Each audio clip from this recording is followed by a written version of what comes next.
Hey guys, how's it going? Today we have another new guest other than Preston. Caleb has been on the show with us before, but it's been about a week or so. You got anything to say, Caleb? Not much. Been about a week, but I'm good to be back and I'm ready to talk some more picks with you guys. Yeah, I think Caleb's ready to crush, and I'm ready to crush again. So let's go ahead and dive right in. Today, as always, we'll start with the points category for the main slate, and we have Kevin Durant, Joel Embiid, Blake Griffin, and Ben Simmons. Now, Caleb and I have been working on the slate all day over at Daily Fantasy Insider.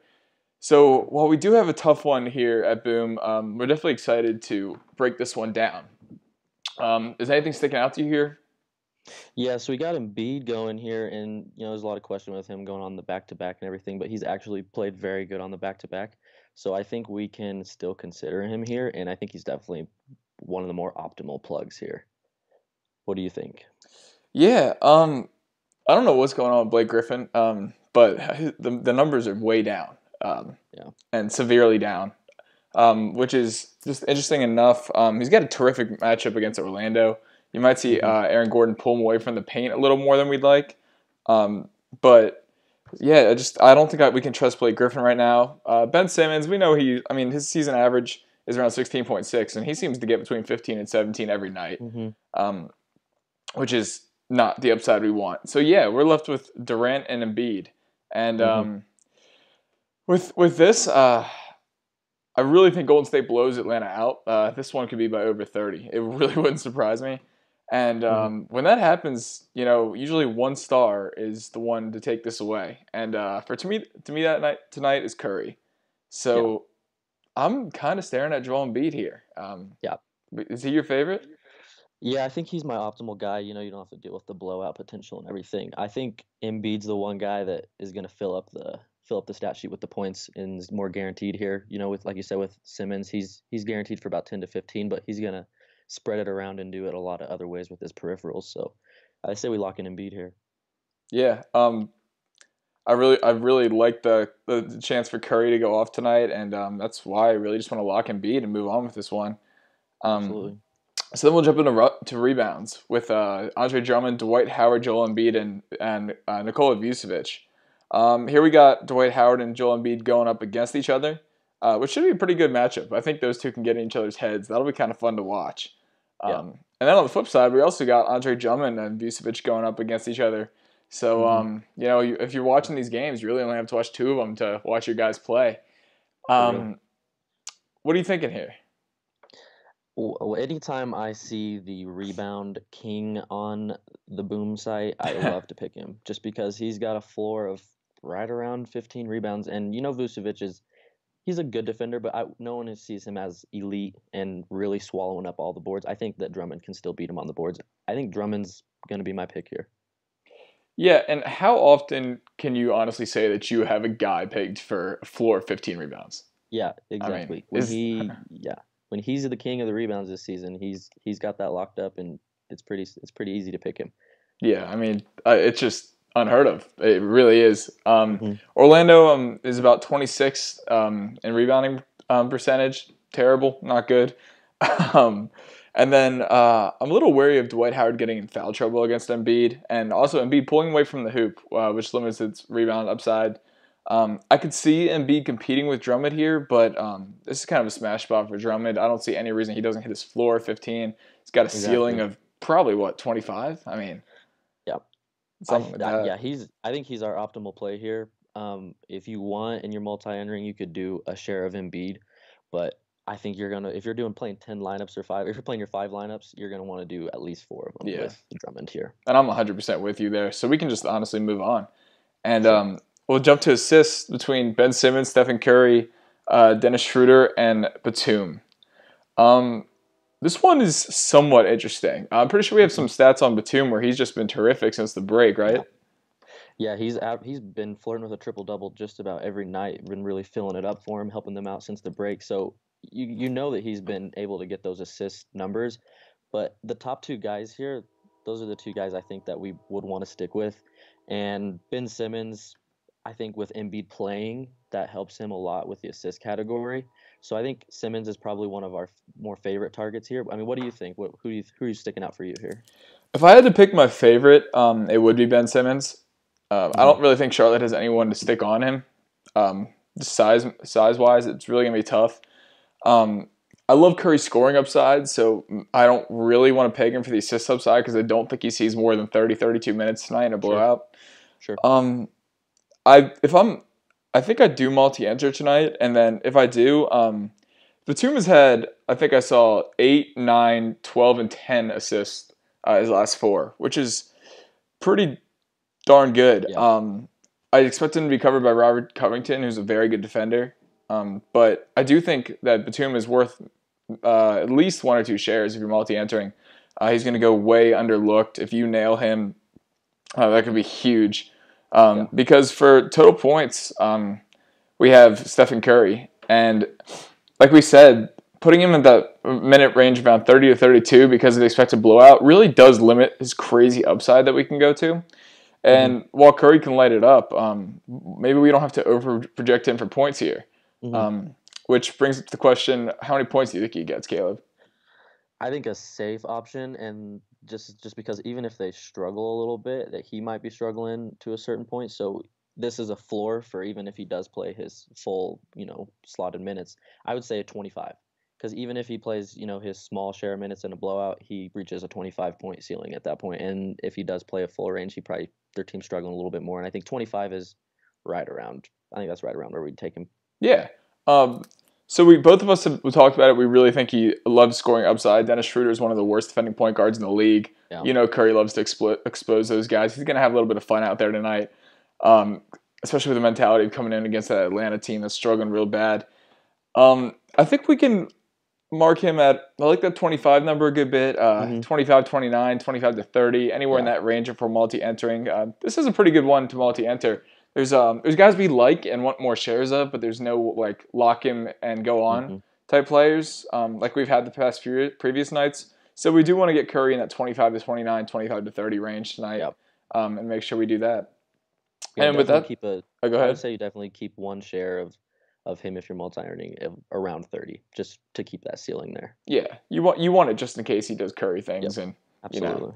absolutely. um, and with that, we'll jump into the night slate.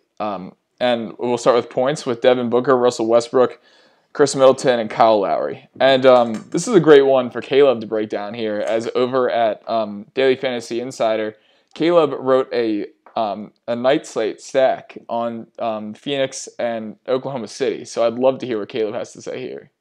Yeah, so we're pretty big on the OKC and Phoenix game tonight. It's got a total point of 226, I believe, at the moment. Mm-hmm. Um, Oklahoma City doesn't have Roberson. They've really struggled on defense lately. I think they're giving up the second most fantasy points to shooting guards over their last 10 at it's at least 50. So they're giving up an absurd amount of fantasy points to the shooting guard position. So I think Booker has a monster game tonight. I think if those shots are falling early, he could really be that guy tonight that everyone talks about. So I think Booker would be our first bet here. I think he's our optimal choice. Now, I think you do want to get a share or two of Westbrook just because this game is going to be so high scoring, but I think that there's a lot of other ways that he can do it with his peripherals, and you'll find out that later here as we move through the picks. So even though we don't have to project it, if you had to project Booker for points, what are you thinking? I mean, Had to put you on the if he's spot. hitting all of his shots, I'm gonna give him 30 to 35 point upside, real point upside. If he's Yeah. hitting all the shots in this game. I mean, 40 points is definitely not out of the equation. 50 points isn't. I think he scored 60 or 70 last year, so he's Yeah, he insane. dropped that 70 bomb against the Celtics. I Yeah, remember that. absolutely. Um, yeah, I'll be getting myself a lot of Booker. I just love watching Booker. Want to see him get that upside. Like Caleb said, we actually have Westbrook here in the next category for rebounds, along with Nikola Jokic, Giannis Antetokounmpo, and Marcin Gortat. Gortat always seems to come up on the boom slates. I Hmm. guess they just like throwing him on here. And I mean, if you're playing 25 minutes, you're not going to out rebound some of these studs. There's just no way. And No. speaking of lower minutes, Jokic is a candidate for that with Paul Millsap back. Yeah. I can't And remember how many he got last game. Do you know? he got in a little bit of foul trouble too, so that limited it. He Okay. just was in the mid 20s. But it's not just that too. With Millsap coming back, he's got a tough matchup down below with in the Memphis front court, and the pace is going to be slow. It's just one of those matchups for Jokic that he's basically matchup proof, but he's one of those games that we're not going out of our way to really target him. And we have a guy on here. If you look at rebounds, we have a point guard sitting in a land of all the front court guys here, and I think that Russell Westbrook has a chance to outscore Giannis. I think it's between him and Giannis tonight in the rebound category. Yeah, and I think we can spend a good second on Westbrook here. With Phoenix, Tyson Chandler's not going to play. Greg Monroe is now on the Celtics. And you're looking at one big on that team who's extremely foul prone in Alex Len. Yeah. So when we take Alex Len out, there are only two other bigs that they're going to use are Marquise Chris and Dragan Bender. And they're not two great rebounding guys. They're there to score. They're there to be physical, and that's about it. And one big thing with Westbrook that I've really noticed after watching him so long is a lot of his rebounds come on free throws. He likes to just sneak in there and get the rebound on the free throws. And there's no one to box him out in this situation. So I really see it a lot. He's got that extra upside. I really would not be surprised if he hit that 12 to 15 mark tonight, which gives him the most upside for me. And although I do like Giannis a lot, I think all in on Westbrook. Sure. I think all in on Westbrook's a great idea. I mean, Indiana's had their issues with rebounding in the past, and they're still struggling a little bit. So one share of Giannis is fine, but I think Westbrook's optimal here. Yeah, and I'll agree. And moving on, I think we can finally have somebody who are just really confident on this tough slate, this tough Friday night slate, and assists. And that guy's going to be Elfrid Payton. And definitely. Do you have anything special on that? I know you looked into him a lot today. Yeah, so since the trade, since he's been with Phoenix, I don't think he's dropped below 30 fantasy points just over on DraftKings and FanDuel, and he's shown over 40 fantasy point upside. And a lot of that is because he's doing it with all of his peripherals and just playing overall just better with his new team. I think he had 11 assists last game. So a lot of these guys I don't even see getting past 5 or 6. So, I mean, that 5 or 6 is probably where they end up at. I think Payton pushes 10 assists tonight and beats these guys by at least 3 or 4. Yeah, and I agree. Payton's playing for a contract. He's going into a contract year. He wants a team to want him. He wants to be a starting guard. He does not want to come off the bench. We've seen his assists drop to around 4 or 5 this year. But one thing is, tonight he's got that full arsenal. He's got Booker and Warren, who are both going to play. Yeah. He's got Josh Jackson, who's going to come off the bench, who he's been playing terrific with. And he doesn't need to take on that scoring role that he's been needing to take without TJ Warren or Booker available. He's had to deal with that situation a few times. Exactly. You got to look at JJ Barea, who usually, he averages the same minutes all the time. He had a really, really slow-paced game. Dallas plays a slow pace. It is in Chicago, so it could uptick a little bit. And then, if you got a player in a 227 over/under that has a lot of upside, it's just kind of where you have to move on and just take that guy, especially when it's in a much juicier game than the other games. So I agree. All in on Payton, right? Absolutely. I think, like you said, the game, it blows all the other games of these players out of the water with the total and the pace and everything, especially, it's optimal strategy. If you're going to be picking Booker for points, you might as well pick Payton for assists because he's going to be dishing it to Booker. So that's a great point. That would be the optimal strategy there is you're going to be getting your assists from Payton and your points from Booker, and that would work out in the end. Yeah, that's a great way to look at it. I didn't even think about that one. Sure. And then lastly, we got DeMar DeRozan for points, which is kind of nice. Again, he's not that James Harden, Anthony Davis type where we're like, man, how are we going to do this? So I'd love to hear what you're thinking about DeRozan tonight. I don't want to peg him for too much here. I think you have some stats on him that he's played very well in the past against Washington before, but I still think I want to peg him right around the 20 range. I think I'd go with 19 or 20 for me. For you, what do you have on him? Yeah, Caleb really likes the low end here on DeRozan tonight. This year against the Wizards, he's averaged 27 points per game. And that's a pretty accurate sample because in 2 of the 3 games the Wizards have played the Raptors, they haven't had John Wall. So it's going to the same team they're used to. One thing we want to be wary of here is, as I've said before, I'm a big Wizards fan. I love to watch our games. And DeRozan usually starts off on fire. And the Wizards have come out into a big lead in 2 out of these 3 games. But Lowry seems to like to take over the fourth. I've noticed that a lot. Satoransky's a great defender, don't get me wrong, but Lowry just likes the ball in his hand when the game's close.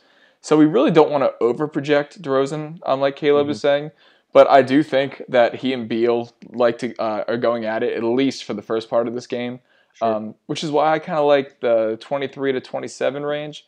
Um, Definitely understand the merit to the lower range that Caleb's Hmm. going, but yeah, it's not too often we differentiate, but here I just think after watching so many times, I know Yeah. DeRozan's going to get his shot. So Yeah, I definitely think that with the past history and performance that he has a good chance of eclipsing his season average was like 24 points. So that's there definitely. I do like that pick a lot, but like you said, it could hurt his upside if he doesn't get going early, late in the game. If Lowry wants to take over, I think that's our only concern there. right, and we do want to stress probably not going over 30 tonight. I don't Yeah, really see that for DeRozan, especially on this game tonight. yeah, But that will do it for today's boom slate. A little bit more difficult than normal, but we've been researching all day. We feel really good about it. We're both about to head over to the yep. DFIU War Room and discuss today's top picks. We're excited, and good luck, guys. We'll be back again tomorrow. Absolutely. Good luck, everyone.